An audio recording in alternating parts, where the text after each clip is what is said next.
반갑습니다. 송주준입니다. 서울시장을 우리가 다시 탈환해 오면서 준비해야 될 것이 정말로 많습니다. 1년 남짓 되는 짧은 기간의 서울시장 직책이기 때문에 이 기간 동안 정말 바쁘게 우리가 움직여서 다음을 또 준비를 해야 되는데요. 저는 진보 좌파 쪽에 있는 사람들을 보면서 간혹가다 그런 생각을 좀 합니다. 야, 이 사람들 진짜 무서운 사람들이구나. 여러분 생각을 해보십시오. 진보 좌파가 보수 정권 당시에 어떤 식으로 정권을 획득하기 위해 가지고 준비해 왔는지 그 과정을 한번 생각을 해보십시오. 이 사람들 일단 기본적으로 교육을 차지를 했습니다. 교육에 계속해 가지고 에너지와 시간을 투자를 해가지고 학생들에게, 젊은 학생들에게 진보 좌파적인 이데올로기를 넣어왔죠. 그뿐만이 아닙니다. 연예인들을 동원해 가지고 총동원을 해가지고 사실상 많은 국민들한테 진보 좌파적인 이데올로기를 또 심어왔습니다. 저 사람들은 그렇게 아주 치밀하게 하나하나씩 진보 좌파적인 색깔을 집어넣어 왔고 그 결과가 현재 우리가 맞닥뜨리고 있는 문재인 정권입니다. 지금의 우리가 유튜브 이런 것이 있기 때문에 보수적인 어떤 목소리도 많은 사람들한테 알려질 수 있는 거 아닙니까? 그런데 불과 몇 년 전까지만 하더라도 사실 문재인 정권 초반만 하더라도 이 유튜브라는 것 자체가 그렇게 활성화가 되어 있지 않았습니다. 수많은 국민들이 진보 좌파적인 언론과 미디어에 정말 취약하게 노출되어 있었고 그거를 저 사람들은 정말 또 잘 이용했었죠. 그리고 이런 식의 진보 좌파적인 생태계를 만들었던 사람은 박 전 시장이었습니다. 한번 생각을 해보십시오. 우파 연예인들이 존재하지 않는 이유가 뭐겠습니까? 우파적인 목소리를 얘기하면 매장을 당하는 거예요. 프로그램이 잘리는 것이고 생계가 유지하기가 어려워지는 것입니다. 자연스럽게 그래서 우파적인 목소리가 안 나오는 것이죠. 그런데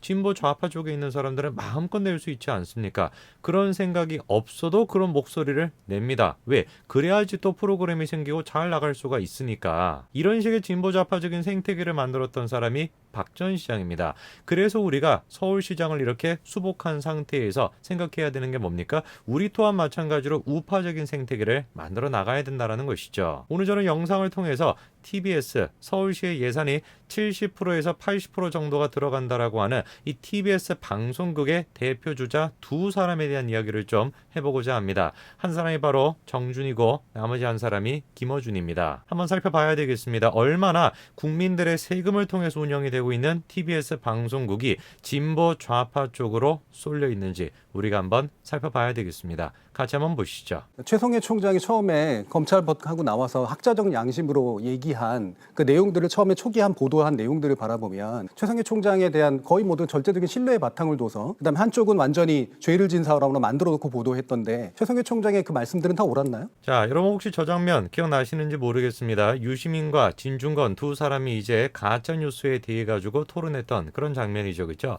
특히나 핵심적인 주제 같은 경우는 조국 사태에 대한 유시민의 알릴레오의 가짜뉴스였습니다. 그런데 그거에 대해서 지금 정준이가 어떤 식으로 옹호를 하고 있는 것이에요. 이 조국에 대해 가지고 지적이 되고 있는 문제, 표창장이 됐건 이런 식의 조작이 됐다라고 하는 거, 그거를 우리가 어떻게 다 믿을 수가 있냐? 최성해 총장의 얘기를 어떻게 다 믿을 수가 있냐? 이런 식으로 지금 변화하고 있는 것입니다. 열리질 않은 프로그램이 어떻게 봉사활동이 있고 하지도 않은 봉사활동에 어떻게 표창이 있습니까? 아직도 믿고 계세요? 그거를? 아니 그러니까 전 뭘 때문에 확신하시는지 잘 모르겠는데 검찰보다도 훨씬 더 확실한 아니 증거를 제가 얘기를 가지고 하잖아요. 모르겠다라는 거예요. 저는 오히려 어떻게 그거를 모를 수가 있는가? 그게 제가 모르겠습니다. 진중권 전 교수는 동양대학교에 있었습니다. 정경심 교수도 마찬가지로 동양대학교에 있었죠. 진 교수가 뭐라고 하는 그 프로그램 자체가 존재하지가 않았다라는 거예요. 무슨 지금 봉사를 했다, 인턴십을 했다라고 하는 그 프로그램명, 그 프로그램 자체가 존재를 안 했다라고 지금 진 교수가 얘기하고 있는데 정준이는 거기다 대고 뭐라고 얘기합니까? 그거를 우리가 어떻게 확신할 수 있냐? 이렇게 지금 대묻고 있습니다. 저 정도의 사회에 대한 인식 수준을 갖고 있는 사람, 그 사람이 놀랍게도 진행하고 있는 프로그램이 뭡니까? 놀랍게도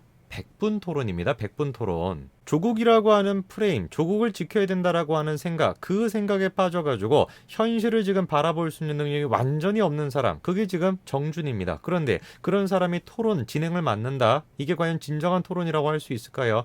이번에 아마 박영선과 오세훈 두 사람이 100분 토론에 나왔던 것도 보셨을 겁니다. 얼마나 편파적으로 정준이가 진행을 했는지도 여러분들이 잘 아실 겁니다. 저는 개인적으로 저런 사람은 토론을 진행할 만한 자질이 없는 사람이라고 생각을 해요. 그런데 그렇게 자질이 없는 사람이 맡고 있는 방송국이 또 어딥니까? 바로 TBS 방송국입니다. 제가 지금 무슨 말씀을 드리는지 아시겠죠? MBC가 됐건 TBS가 됐건 다 한 통속으로 지금 움직이는 거 아닙니까? 사실상 지금 공영방송으로서 역할을 전혀 못하는 것이고 정부 기관지 무슨 뭐 집권 여당의 기관지 이런 지금 역할밖에 못하고 있는 것이에요. 정준희의 만행은 계속됩니다. 재보궐선거 끝나고 난 뒤에 TBS 방송국을 통해 가지고 이런 식의 방송을 했습니다. 이제 막 끝난 4.7 재보궐선거를 두고 흔히 언론에서는 미니 대선이라는 말을 많이 사용했습니다. 그런데 왜 우리는 미니 대선이라는 말을 아무런 저항 없이 받아들였을까? 제가 이런 이야기를 드리는 이유는 이게 과연 우리의 요구였느냐라고 하는 겁니다. 요구하지 않았겠죠. 자기가 지지하고 있는 정당이 졌으니까, 박영선이 졌으니까 지금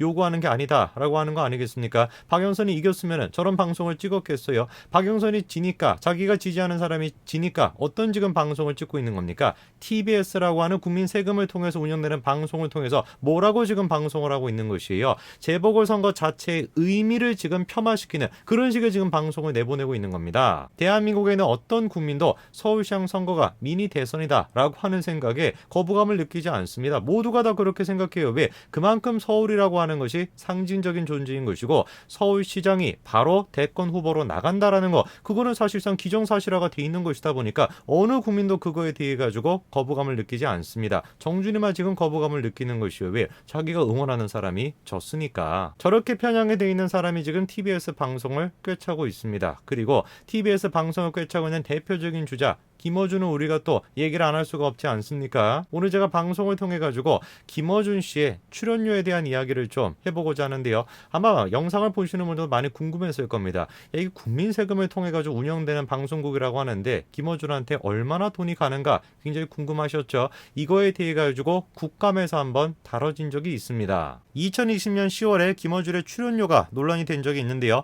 회당 200만 원 가까이 된다는 주장이 나왔습니다. 구체적인 내용을 좀 보시면은 뉴스공장 사회자가 라디오와 TV에 동시 방송을 하면서 출연료를 중복으로 수령하고 있는데 출연료가 라디오가 150만 원, TV가 50만 원으로 하루에 200만 원 가까이 된다라는 것입니다. 그러면은 해당 주장에 따르게 되면은 뉴스공장이 주 5회 방송이 되니까 김어준의 수입은 주당 1,000만 원, 연간 5억 원 가까이가 된다라는 것입니다. 출연료 같은 경우는 개인적인 어떤 정보가 될 수 있기 때문에 구체적으로 우리가 저거를 알 수가 없습니다. 그런데 당시에 저게 논란이 됐었을 때 만약에 김어준 씨가 저 금액보다 훨씬 낮은 금액을 받고 있다라고 한다면 기꺼이 자기가 공개를 하지 않았겠습니까? 자신의 어떤 정보를. 근데 이제 자료를 공개하라라고 얘기를 했지만 김어준 씨가 거부했기 때문에 해당 자료가 공개가 되지 않았습니다. 이게 보여주는 게 뭐겠습니까? 사실상 출연료 자체가 그 정도가 된다라는 걸 반증하는 것이겠죠. 당시 주장에 따르게 되면 김어준 씨는 해당 방송을 하루에 200만 원 가까이를 받게 됩니다.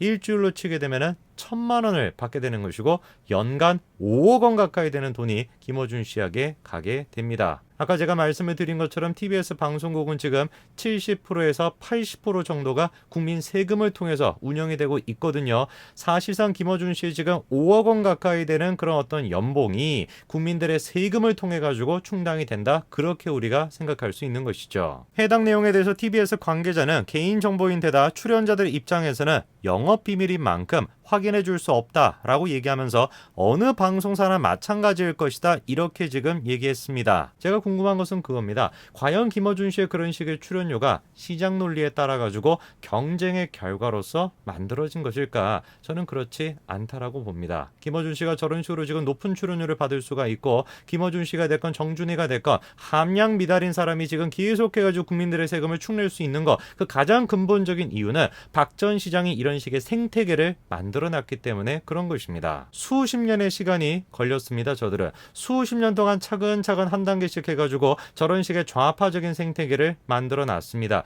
우리가 지금 서울시장 선거를 이기고 난 뒤에 1년 정도의 시간밖에 없습니다. 짧은 시간입니다. 이 시간이라고 할지라도 영상을 보시는 분들이나 저 또한 계속해가지고 관심을 가져가지고 이 부분에 대해서 이슈를 만들어내야 됩니다. 우리 또한 마찬가지로 생태계를 구축을 해야 돼요. 우리 또한 마찬가지로 우파적인 생각을 가지고 있는 연예인 지방인들이 자신의 소신을 기꺼이 밝힐 수 있는 그런 식의 생태계를 만들어내야 되는 것입니다. 조금씩 변화의 바람은 분명히 불고 있습니다. 제가 제 채널을 통해서도 우파적인 어떤 소신 발언을 하시는 분들, 그분들을 계속해가지고 소개시켜드리지 않습니까? 분명히 지금 문재인 정권 하에서도 조금씩 변화가 생기고 있습니다. 이 기세를 몰아가지고 박 전 시장이 수십 년에 걸쳐가지고 진보적인 생태계를 만든 것처럼 우리 또한 마찬가지로 우파적인 생태계를 만들어내야 될 것입니다. 저는 바로 거기에 내년 대선과 지방선거의 성공을 위한 지름길이 있을 것이다 라고 생각합니다. 오늘까지 말씀드리겠습니다. 감사합니다.